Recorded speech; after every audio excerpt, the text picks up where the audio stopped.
Ok, toca esta vez hablar de estructuras en tres dimensiones. Y es que en la universidad generalmente nos han enseñado por 10 métodos distintos a calcular este tipo de estructuras. Tal vez un poquito más complejas si es que nosotros tuviéramos columnas acá para simular una especie de pórtico. Sin embargo, muy rara vez nosotros vamos a aplicar estructuras de este tipo en la vida real, en la vida profesional. Cuando nosotros recibimos un trabajo de estructuras, generalmente hacemos modelados mucho más complejos, como los que ustedes están viendo aquí abajo. Lo malo es que en la universidad no hemos aprendido la teoría que conlleva modelar este tipo de estructuras. ¿Por qué? Porque es muy largo.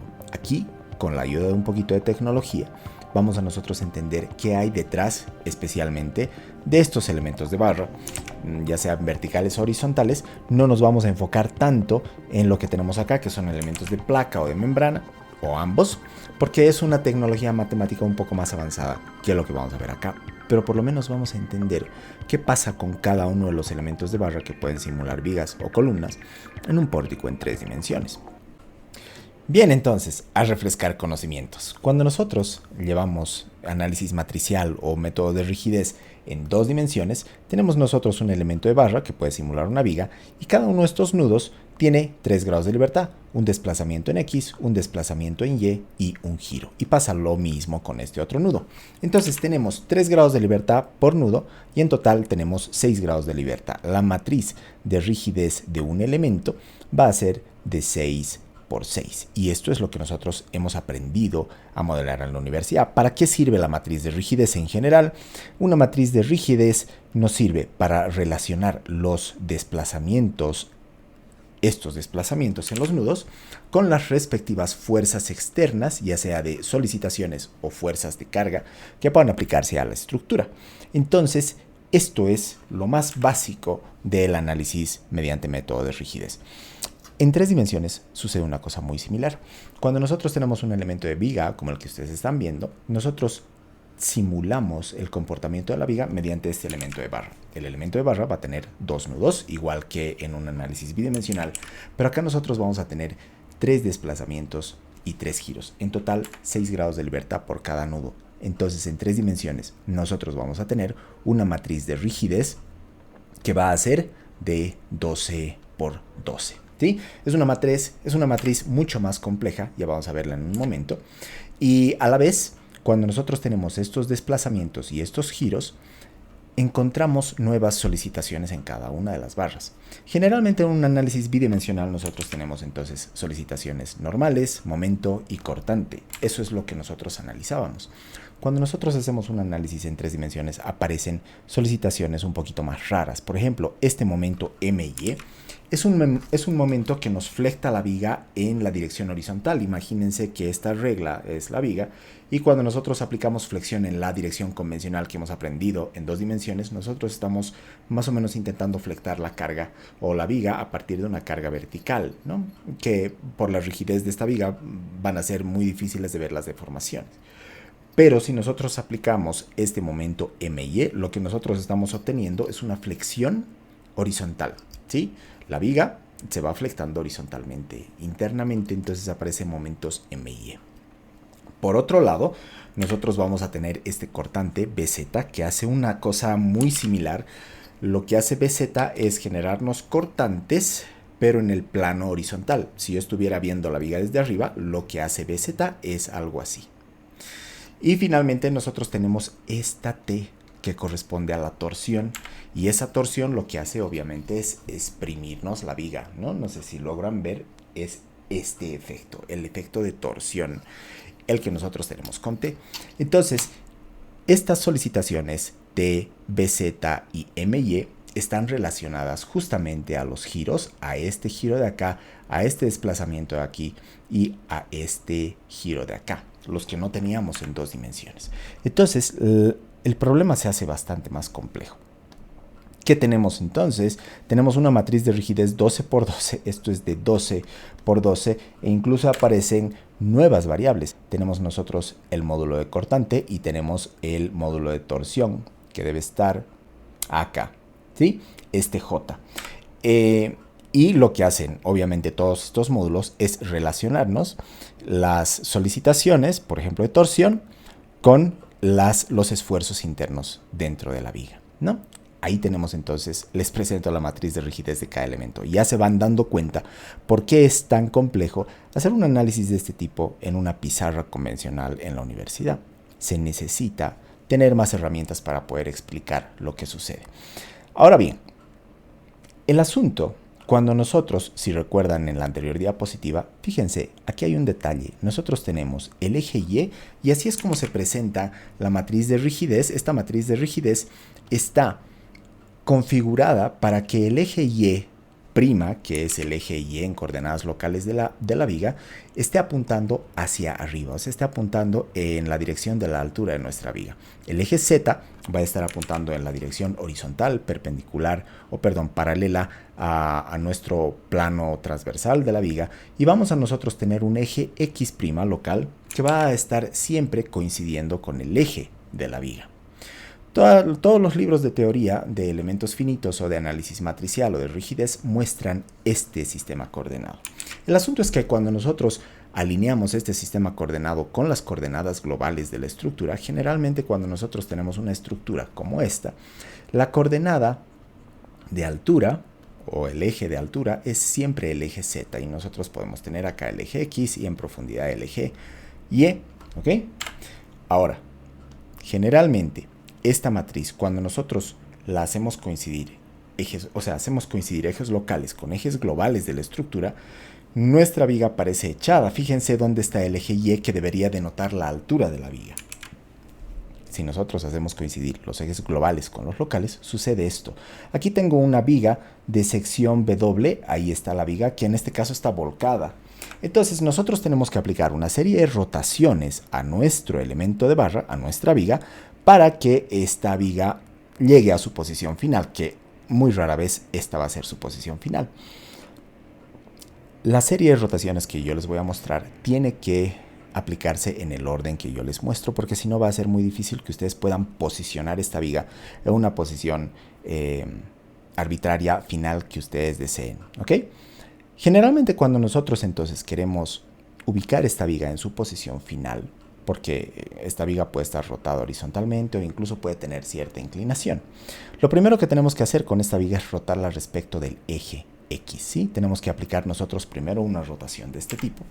Si nosotros vemos la viga de frente, esa rotación es este ángulo alfa, que va a rotar respecto del eje X', que es el mismo que el eje X global, ¿sí? Entonces tenemos primero esa rotación. Esta rotación rara vez va a ser distinta a 90 grados. Aquí este alfa generalmente va a ser 90 grados, pero puede tomar cualquier otro ángulo.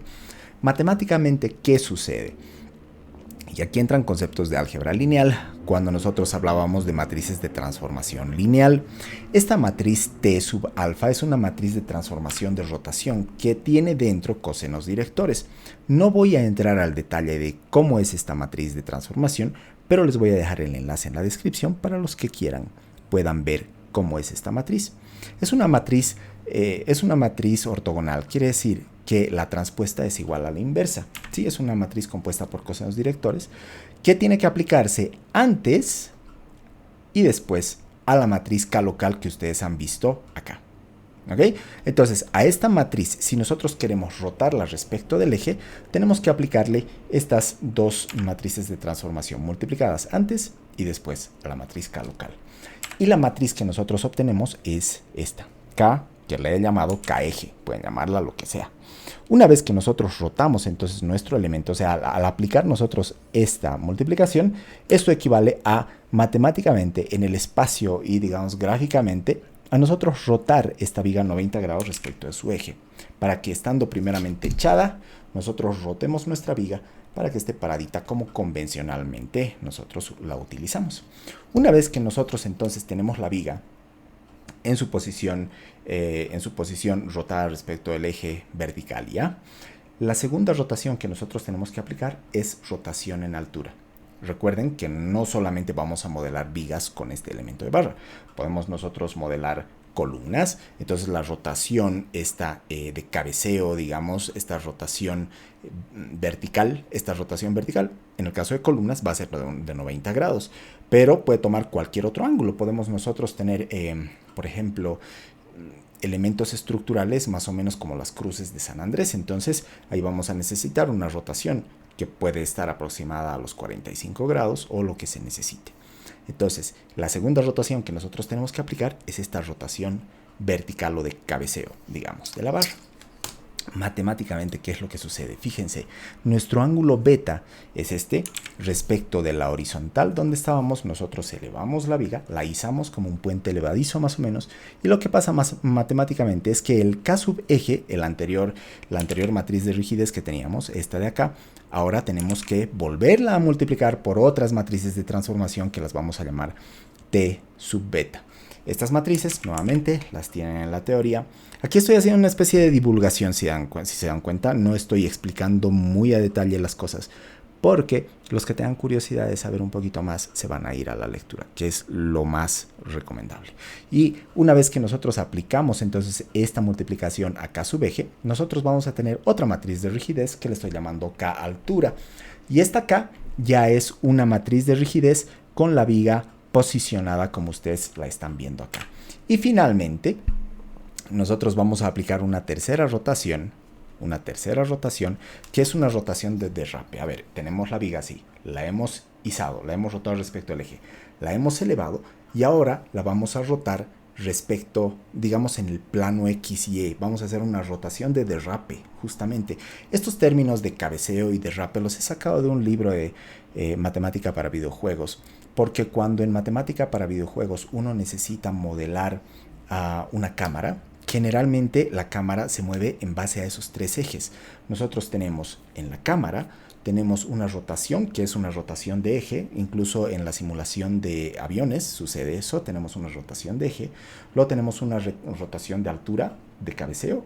Y tenemos la rotación de derrape. Entonces, exactamente las mismas rotaciones nosotros aplicamos aquí. Y mediante esas tres rotaciones nosotros obtenemos cualquier posición de la viga. Pero tienen que ir en ese orden. ¿Ok? Entonces, lo que les decía, la tercera rotación es esta rotación de derrape, es esta gamma, ¿no? Y esta rotación nuevamente se ve reflejada en estas operaciones aquí abajo. Y cuando nosotros aplicamos a la matriz de rigidez obtenida en el anterior paso, multiplicamos por la T transpuesta gamma por la matriz de rigidez y por T gamma, nosotros obtenemos ya la matriz de rigidez de cada elemento en coordenadas globales. ¿Qué pasa si nosotros no aplicamos las rotaciones en ese orden? Yo aquí estoy con un programita que ustedes ya probablemente lo conozcan, es Blender, que es un programa que me ayuda tremendamente para poder explicar yo los efectos visuales que ya han visto en muchos de mis videos. Fíjense, aquí yo tengo la misma viga. Esta viguita entonces va a tener, como les digo, las tres rotaciones. Vamos a poder nosotros rotar respecto del eje X. Aquí tenemos nosotros la rotación respecto del eje del eje. Luego podemos nosotros rotar respecto del eje Y, ¿no? Respecto del eje verde, el cabeceo. Y nosotros podemos rotar respecto del eje Z, ¿no? Esta es la rotación de derrape. Vamos a imaginar nosotros que nos olvidamos rotar respecto del eje nuestra viga. Entonces, imaginen que primero le aplicamos nosotros nuestra rotación de elevación. Ahí tenemos nuestra rotación de altura. Y ahora nosotros aplicamos nuestra rotación de derrape. Ahí. Y luego nosotros queremos aplicar la rotación al eje. Si yo acá aplico la rotación respecto del eje X, se van a dar cuenta de que la rotación que estoy intentando aplicar, lo que va a hacer es trasladarme ya a la viga a cualquier otra posición. Imaginen que aquí yo pongo rotación 90 grados. Yo estoy obteniendo cualquier otra cosa, ¿no? Entonces, es ahí la importancia de aplicar nuestras rotaciones en el orden que yo les he indicado. Una vez que tenemos entonces las rotaciones de nuestro elemento de viga o de barra, cualquier barra, hacemos lo mismo con absolutamente todos los elementos. Este elemento va a tener sus propias rotaciones, este otro también, este otro y este otro también. Y luego todos estos elementos están conectados mediante nudos. Y estos nudos tienen grados de libertad. Entonces, la matriz de rigidez de cada elemento, aquí vamos a tener el elemento 1, vamos a tener la matriz de rigidez del elemento 2, ya rotadas, la matriz de rigidez del elemento 3, y una vez que tengamos todas estas matrices de rigidez, tengan en cuenta que son matrices de 12 por 12, y si tuviéramos nosotros 10 elementos acá, tenemos 10 matrices de 12 por 12, que luego tienen que entrar a una matriz global. Estas matrices globales ya son tremendamente grandes. Fácil para la estructura que ustedes están viendo acá, nosotros vamos a tener una matriz de rigidez probablemente de... Vamos a sacar un número, más o menos va a ser de 2000 por 2000. Esta matriz de rigidez va a estar multiplicada por unos desplazamientos, 2000 desplazamientos, y todo esto se va a igualar tanto a las fuerzas externas como a las reacciones de la estructura. Resolviendo nosotros este sistema a partir de las condiciones de contorno, que son los apoyos más las fuerzas, nosotros tenemos los desplazamientos. Teniendo los desplazamientos de la estructura, luego podemos encontrar las reacciones. Con los desplazamientos y con la ayuda de las reacciones también podemos nosotros encontrar las solicitaciones. Y a partir de las solicitaciones ya podemos graficar los diagramas de momento y de cortante. Todo esto lo estoy escribiendo en un ejemplo en mi página web. Poco a poco va saliendo cada uno de los articulitos, pero ahí ustedes se van a ir dando cuenta, incluso pueden descargar las matrices, que es una matriz de 156 por 156 para el voladizo curvo que yo estoy intentando modelar, que no es grande, pero que toma su trabajo, y se van a dar cuenta de que si intentan ustedes graficar, mostrar la matriz en una pizarra, en una imagen y demás, es tremendamente grande, ¿no? Es por eso que yo les doy la opción a ustedes de descargar esas matrices para que las vean en caso de que quieran, ¿no? Y si quieren ustedes reproducir el mismo ejemplo que yo estoy elaborando, pues lo pueden hacer. Y a partir de acá ya luego se programa todo, igual que en el programa de vigas que yo he elaborado y que lo tengo en tutorial para que el que quiera pueda reprogramar y saber qué hacen exactamente los programas comerciales como SAP, Robot y bueno, Revit, una infinidad, Zipe, y infinidad de programas que hacen esto de aquí. Y lo más interesante es que se sacan exactamente los mismos resultados.